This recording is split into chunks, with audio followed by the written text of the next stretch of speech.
Hi, I'm creating a series of videos that will show educators how to set up a Google Sites, add a custom domain name, add Google Analytics in a matter of minutes. So this is going to be a series of videos. This first video I'm just going to show you real quickly what Google Sites is and how to quickly set up a Google Sites account. Google Sites essentially is just a free way to create a basic website. So in this case, this is what the goal is, to use Google Sites to create a basic website that has a custom domain name. And so in this case, this whole website costs about $10 a year. And this is something that anyone with basic computer skills can edit and keep up to date. So the first thing we're going to do is we're going to go to Google Sites. And you can do that by going to google.com and then going to More and then scroll down to find it. Or you can simply go to sites.google.com. In this case, I'm going to log in using my wife's credentials as we're going to set up a basic website for her. One of the reasons I like Google Sites, besides the fact that it's easy to add your own domain name and get your own website up in a matter of minutes for $10, $12 a year, is that if you already have a Google account, it's quick and easy to jump in. So in this case, I signed in and I don't have any websites created, so the first thing I'm going to do is I'm going to hit Create Site. So the first thing it wants you to do is it wants you to decide whether you want to use one of their templates. In this case, I'm just going to use blank template. However, I plan to add this template as one of the ones to Google, so down the line you might be able to just simply use the one that I've contributed. But in this case, I'm going to name the site Allison Lowenthal. So this is for my wife. Now, if there's ever a site called or someone with a Gmail or a Google account with the same kind of name, it's not going to let you basically create the name of your account here that you want. In this case, I'm just going to add Darcy because I think I'm pretty safe if I go that way. However, because we're going to actually add a custom domain name like this, the URL is not going to really matter as much, and so you could always add numbers or dashes or underscores to work with that if you needed to. But start off by trying to do, real basic things like Allison Lowenthal, like that. And then when you try to enter this information, when enter, it will let me know if it's not available like it just did, right? So now you have to go to plan B and you try to figure out something that works. So there it goes. I was just like that able to create my site. So now the interface is pretty simple. You have this pencil that allows you to edit the page. This allows you to add new pages, and then you have a bunch of options under More. And then with Share, you have the ability to make this available for anyone on the web to see, or someone who just says URL, or you have the ability where someone has to sign in and you can give them permissions. So there's a lot of flexibility. In this case, we're going to start off by managing the layout of the site. So we're going to go to Manage Site, and if you scroll down to the left, you'll see Site Layout. We're going to start there. And the first thing I'm going to do is I'm going to configure search, and I'm going to actually undo search, because this is going to be such a small website, and for most educators it's not that big of a website that search isn't really that important. So I'm going to hit OK, and then I'm going to go to change site layout. In this case, I'm going to change the width because the typical faculty's website tends to not have that much content, and so I'm just going to add 900 pixels. That's going to be my basic width, and I could play with how I want my alignment, how I want my navigation to go.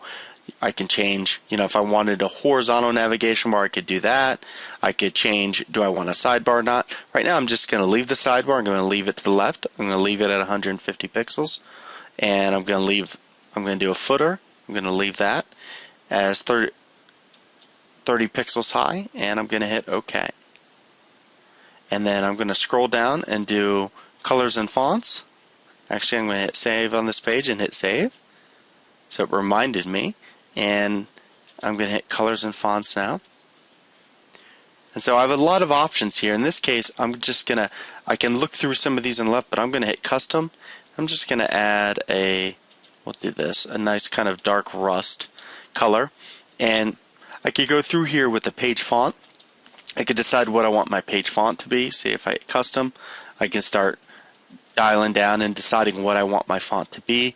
I tend to recommend, to be as basic as possible. So I'm going to keep a normal font myself, and I could play with other things as I see fit. So even in the site header, I could decide that I want let's say the font size, for instance, to be 24, and I could decide on the font itself. I could decide what I want it to be, and I could do the color, the same thing. Right, so that's the way this basic works. And play around with this, experiment as you see fit. I'm going to hit save. And then once it says its changes have been saved, I'm going to go to the home page. So just like that, I've set up the basic site. You can see that it actually kept the search. So I'm going to go back. I'm going to manage site, and I'm just going to check on that once more. Site layout. Configure search. I'm going to hit enable, OK, and save. Go back to the home page. Alright, so now I'm going to basically just create a couple of pages. So I'm going to hit new page. And I'm going to create a page called research. I'm going to leave it at the top level. And I'm going to hit create. I'm going to hit save. I could add my content right there, but right now I'm just creating the layout. I'm going to create a page called teaching, and basically I'm just working with the basic idea of faculty who are scholarship is really thought of as consisting of research, teaching, and service. I'm going to hit save, hit last page, and I'm going to add service, and I'm going to hit create. So just like that, I've created my basic site here. My basic site with my basic, it consists of a home page, a research page, a service page, a teaching page, and then a sitemap. Sitemaps tend to not be needed in the sense of it's not that complex of a site. Sitemaps, though, can help with search engine optimization, so they're not a bad idea. You might decide you don't really want it as a part of your navigation, and I believe that there's a way to hide that. But for now, we're just going to go back to home, and the basic idea is when you want to edit, you just click the pencil, and you start typing in.